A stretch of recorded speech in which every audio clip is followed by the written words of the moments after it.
앤디 스탠리는 미국 애틀랜타에서 교회를 개척하고 혁신적이고 창의적인 목회로 건강한 교회로 성장시킨 목회자입니다. 그가 한 번은 교회 마당에 포크레인과 레미콘 트럭 등을 갖다 놓았습니다. 그리고 교회 한 구석에는 흙을 부어놓고 이곳저곳에는 건축할 때 필요한 연장들을 이렇게 두는 해프닝을 벌였습니다. 물론 작업복을 입은 사람들이 왔다 갔다 하면서 아주 분주하게 움직이는 모습도 보이게 했습니다. 이유는 성도들이 예배당으로 들어와야 되는데 그 예배당으로 들어오면서 불편함을 주기 위해서 이러한 일들을 한 것입니다. 불편함을 충분히 느낄 수가 있었습니다. 그래서 앤디 스탠리는 강단에 서서 이러한 요지의 메시지를 전하게 됩니다. 공사 중에는 불편함을 느끼는 것이 당연합니다. 하나님께서는 지금 우리의 인격을 빚으시며 내면을 새롭게 만들고 계십니다. 말하자면 지금 우리 모두는 공사 중의 상태입니다. 그러므로 우리는 스스로에게 또 다른 사람에게 불편을 끼칠 수밖에 없습니다. 우리는 스스로에게 그리고 피차간에 참고 인내해야 합니다. 이런 메시지를 전했습니다. 우리는 성숙되지 않은 신앙과 인격 때문에 서로에게 불편함을 줄 때가 있습니다. 여과되지 않는 언어 생활 그리고 배려가 없는 행동을 통해서 상대방을 힘들게 할 때도 있습니다. 그래서 여전히 깎이고 다듬어져야 할 부분이 우리의 신앙과 인격에 많다는 것을 알게 됩니다.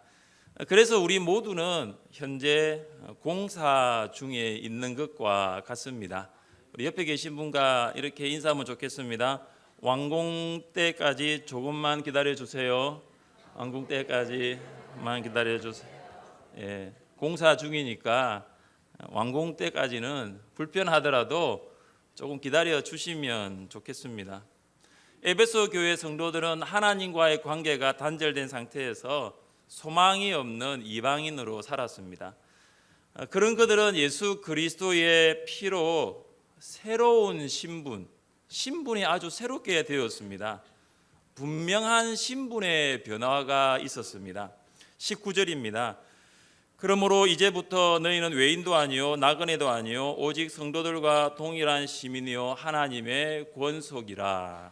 하나님과의 관계가 단절된 상태에서 에베소 교회의 성도들은 외인과 나그네로 살았습니다. 이 외인은 외국인을 뜻하지만 잠시 머무는 사람이라는 의미도 있습니다. 그러니까 외인이 잠시 머무는 사람이라면 그 다음에 나오는 나그네와 같다라고 볼 수가 있습니다.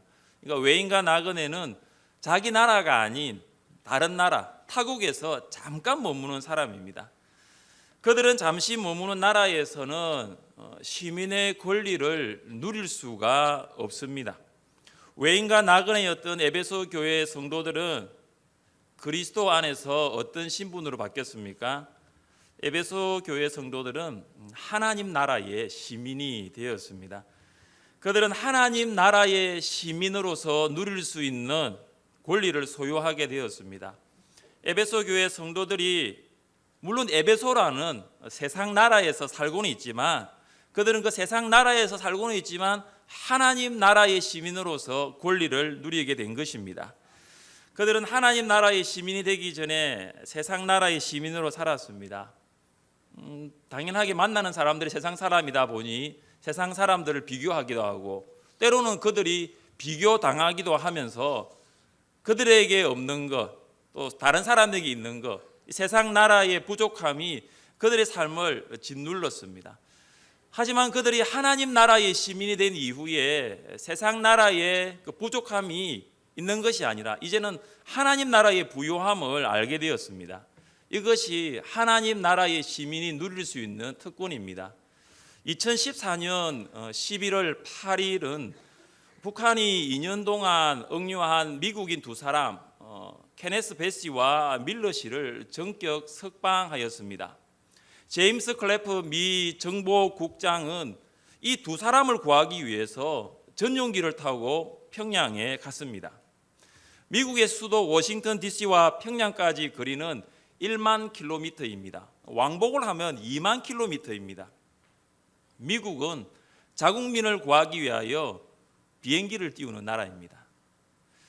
미국 남침례교는 가장 많은 선교사를 파송하는 교단입니다.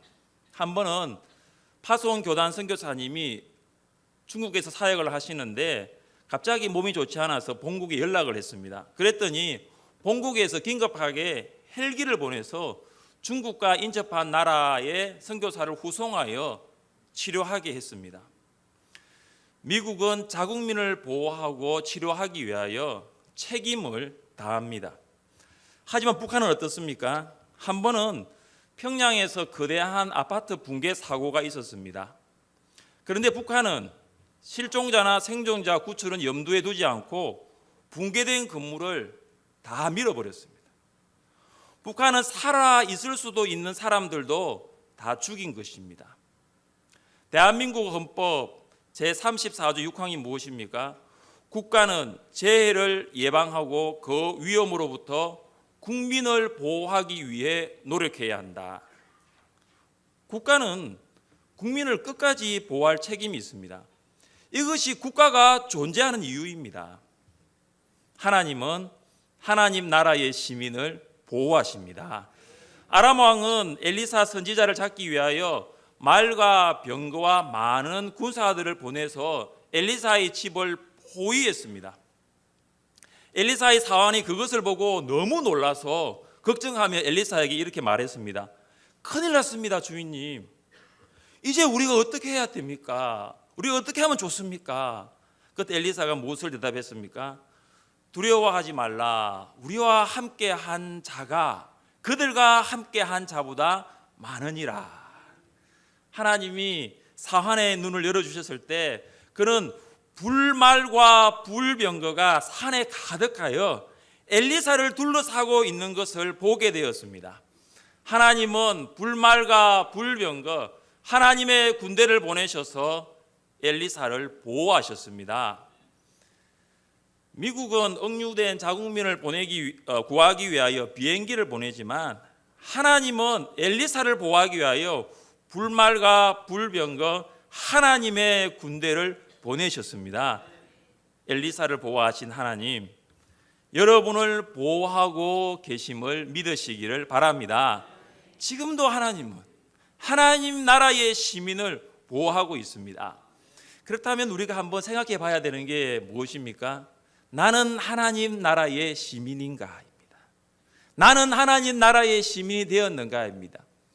대한민국 시민, 대한민국 국민은 되었는데 나는 하나님 나라의 시민인가? 그거 한번 생각해 봐야 되지 않을까요? 바울은 로마 시민이었습니다. 로마 시민권을 가지고 있음에도 불구하고 그의 시민권은 하늘에 있다고 말했습니다. 그러나 우리의 시민권은 하늘에 있는지라 거기로부터 구원하는 자 곧 주 예수 그리스도를 기다리노니. 바울은 로마 시민인 것보다 천국 시민인 것을 더 자랑스러워했습니다. 여러분은 하나님 나라의 시민입니까? 천국 시민입니까? 예수 그리스도를 믿음으로 하나님 나라의 시민, 천국 시민 될 수 있기를 바랍니다. 에베소 교회 성도들은 하나님의 가족이 되었습니다.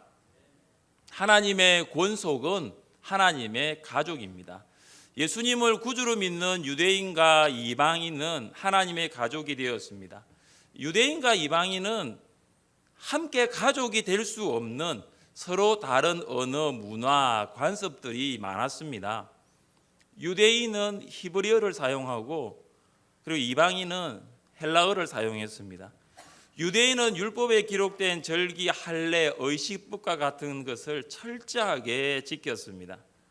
이방인은 이성과 철학을 중요시했습니다. 이처럼 유대인과 이방인이 가족이 될 수 있는 공통 부분은 하나도 없었습니다. 그들은 같음이라고는 하나도 없고 온통 다른 뿐이었습니다. 그런 유대인들과 이방인들을 어떻게 가족되게 하셨습니까? 예수님 안에서입니다. 예수님은 유대인과 이방인을 한 가족으로 만드셨습니다. 피는 물보다 진하다라는 말이 있습니다. 가족은 타인보다는 더 친근하고 가족은 다른 사람들보다는 더 가깝습니다. 우리는 육신의 피가 아니라 육신적인 피가 아니라 예수님의 피를 하나님의 가족입니다. 그렇습니까? 여러분, 만나는 이웃이 만나지 않는 가족보다 더 가깝습니다. 육신의 피를 나눈 가족보다 예수님의 피를 나눈 성도들이 더 친밀합니다. 목장은 예수님의 피로 하나님의 가족이 된 성도들의 모임입니다. 목장 모임은 예수님 안에서 한 가족임을 알게 해주는 시간입니다. 목장에 따라 모이는 시간이 다르겠지만 어떤 목장은 2시간, 3시간 이상 모임을 가지는 목장도 있을 것입니다.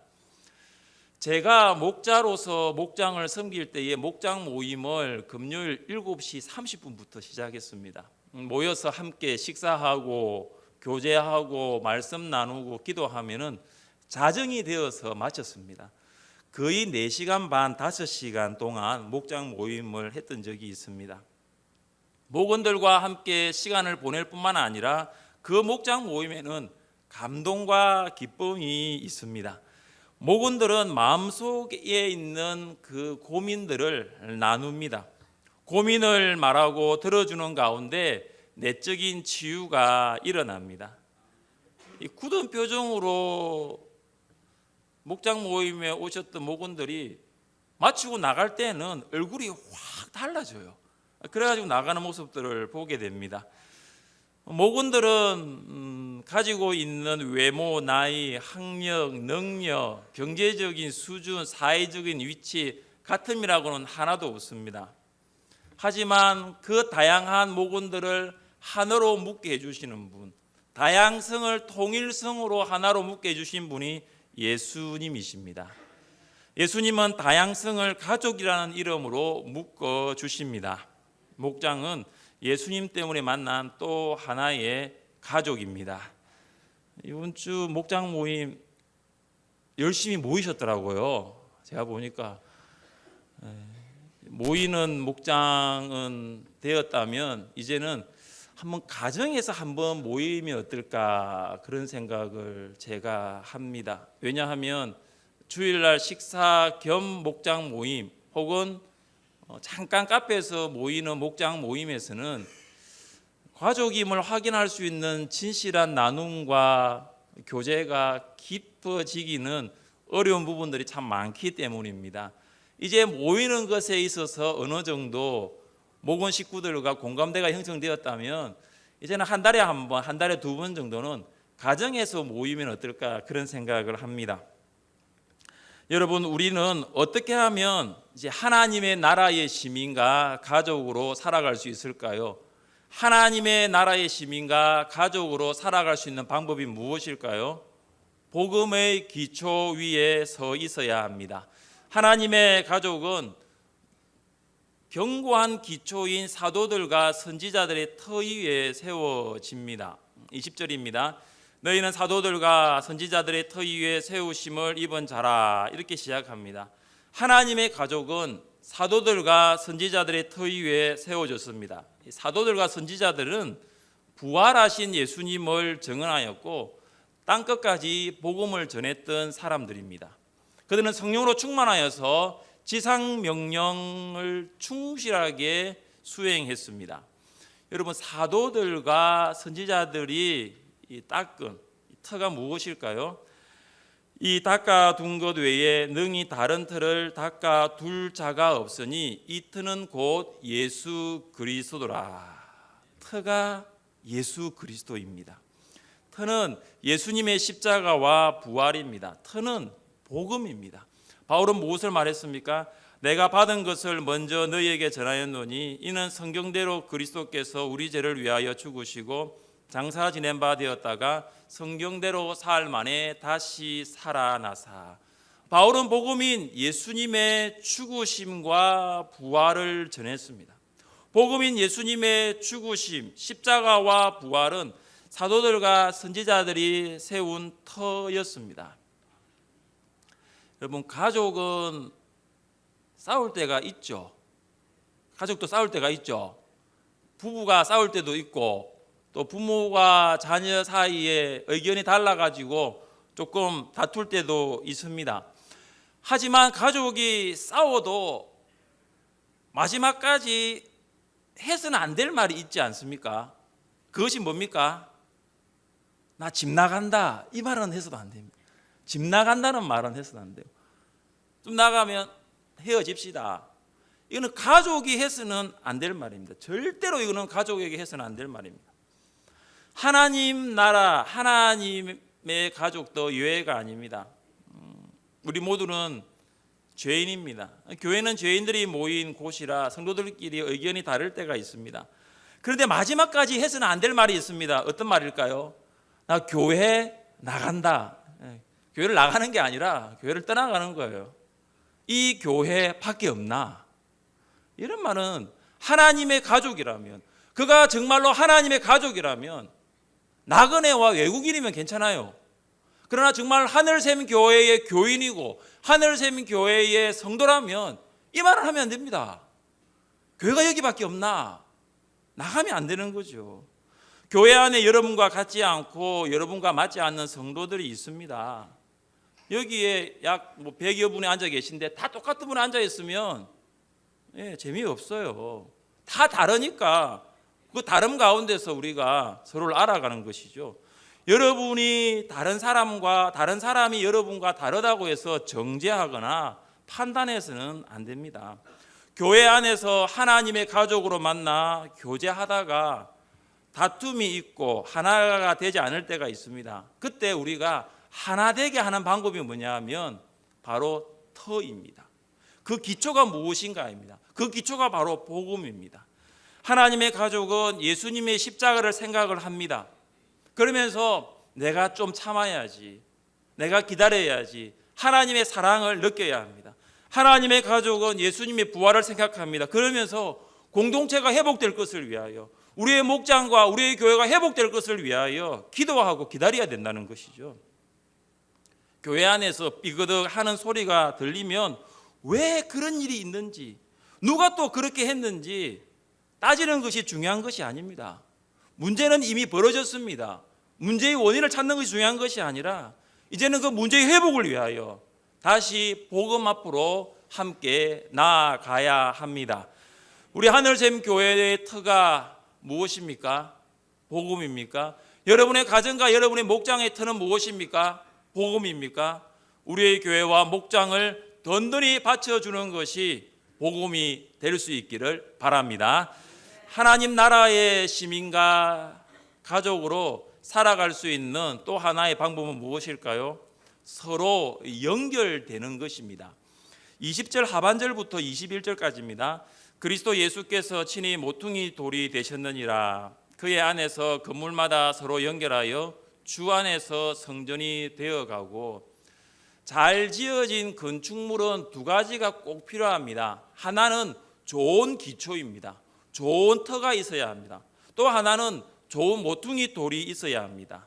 이 모퉁이 돌은 건축물을 받쳐주는 대들보 역할을 합니다. 모퉁이 돌은 건축에 있어서는 아주 중요한 부분입니다. 모퉁이 돌은 건물을 고정시킵니다. 그리고 벽들과 담들은 이 모퉁이 돌에 맞추어 정렬이 됩니다. 담들과 담들이 모퉁이 돌을 중심으로 연결되고, 벽들과 벽들도 모퉁이 돌을 중심으로 연결될 때에 건물은 서서히 올라갑니다. 그래서 연결되지 아니하면 건물은 올라갈 수가 없습니다. 여러분, 연결된다라는 말이 무엇일까요? 우리 함께 이 말씀을 읽어보겠습니다. 그에게서 온몸이 각 마디를 통하여 도움을 받음으로 연결되고 결합되어 각 지체의 분량대로 역사하여 그 몸을 자라게 하며 사랑 안에서 스스로 세우느니라. 아멘. 건물이 연결된 것을 우리 몸 안에 있는 뼈가 연결된 것과 같습니다. 여러분 몸 안에 있는 뼈가 모두 몇 개인 줄 아십니까? 어른인 경우에 뼈의 숫자가 206개가 있습니다. 세어보실 필요는 없습니다. 일단 저도 세어보지는 않았으니까 206개가 있고, 아이 같은 경우는 350개가 있답니다. 그래서 이 아이가 점점 더 어른이 되어가면서 뼈와 뼈들이 붙는답니다. 그 뼈를 장광골이라고 하는데, 그러면서 작은 뼈들이 긴 뼈가 된답니다. 여러분이 지금 앉아 계신 것은 뼈와 뼈들이 연결되어 있기 때문에 앉아 계신 거예요. 만약에 우리 뼈와 뼈가 연결되지 않으면 어떤 일이 일어나냐 하면 우리 몸에 있는 장기들이 다 흘러내려 버립니다. 우리 몸 안에 있는 장기들이 흘러내리지 않고 붙어 있는 이유가 206개의 뼈가 서로 연결되어 있기 때문입니다. 그래서 뼈들이 연결되어 있지 않으면 뭐가 옵니까? 통증이 옵니다. 이 통증은 나중에는 장기까지 영향을 끼칩니다. 그래서 이 시간 자세를 한번 바로 해보세요, 여러분. 이 자세가 참 중요합니다. 앞으로 숙이면 어깨가 통증이 옵니다. 자세를 바르게 하십시오. 206개의 뼈가 바로 연결되어질 수 있도록.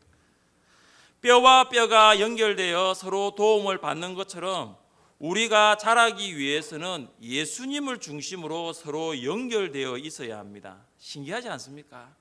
한 사람이 아무 문제 없이 걷고 걸어 다니기 위해서는 206개의 뼈가 연결되어야 된다는 거죠.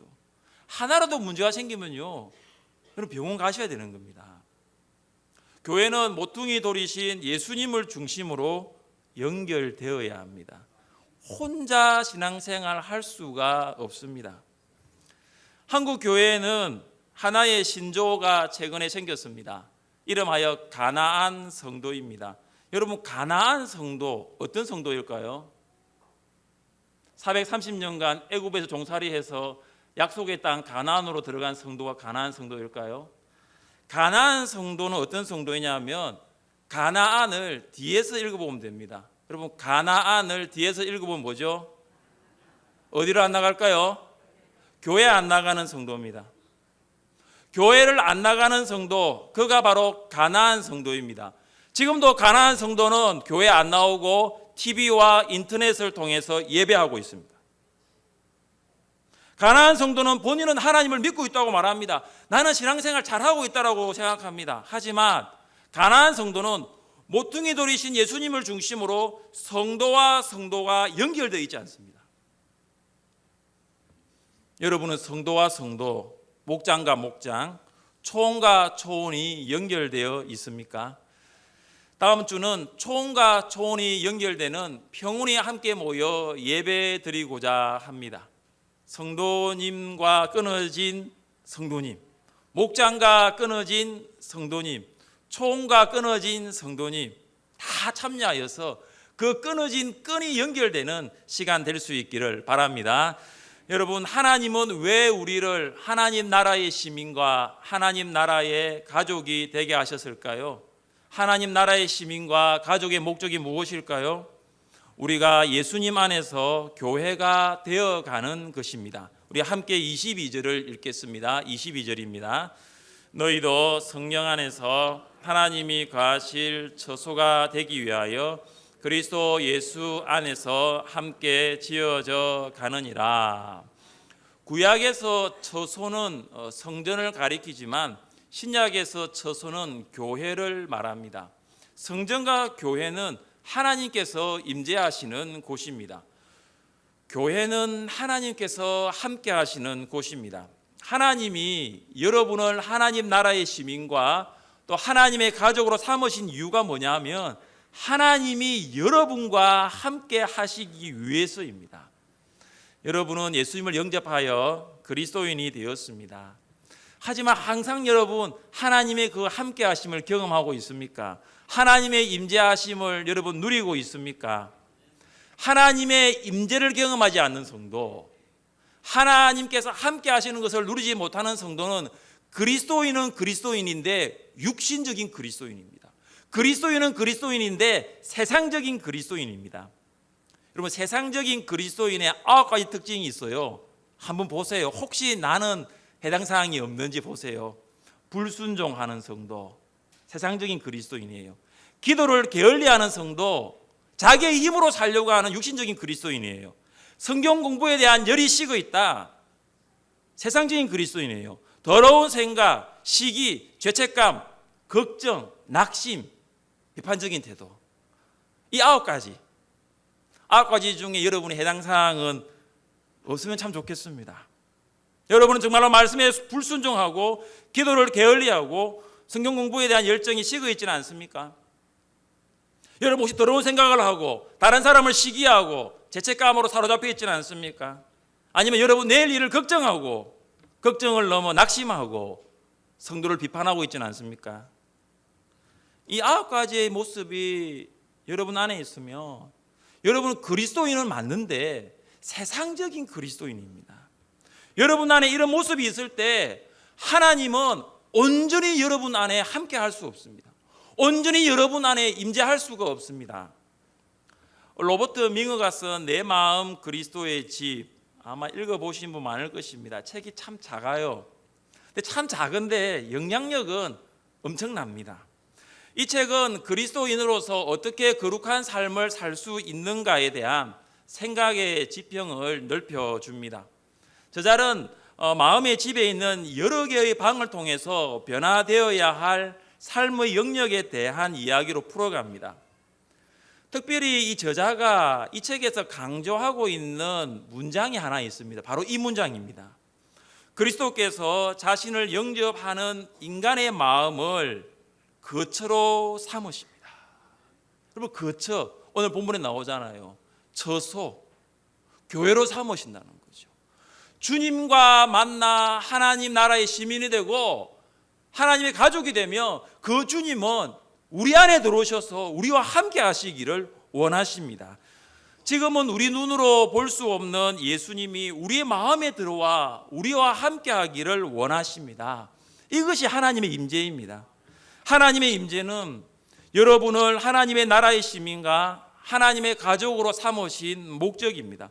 하나님은 여러분의 마음을 하나님의 거처로, 처소로 삼기를 원하십니다. 하나님은 여러분의 마음에 거하시기를 원하십니다. 하나님의 임재로 가득한 여러분 되시기를 바랍니다. 22절에서 한 가지 놓쳐서는 안 될 중요한 말씀이 뭐냐 하면 성령 안에서입니다. 우리가 비록 육신에 속한 그리스도인, 이 세상적인 그리스도인으로 9가지 중에 내가 살아갈 수밖에 없지만 그런 연약함이 우리에게는 늘 있습니다. 그래서 연약해서 넘어지고 연약해서 쓰러질 수밖에 없습니다. 그런데 우리에게 소망은 뭐냐면 성령 안에서 다시 일어날 수 있다는 것입니다. 성령 안에서 다시 육신적인 그리스도인이 아니라 성령 충만한 그리스도인이 될 수 있다는 것입니다. 성령은 여러분의 연약함 안에 갇혀 있지 않습니다.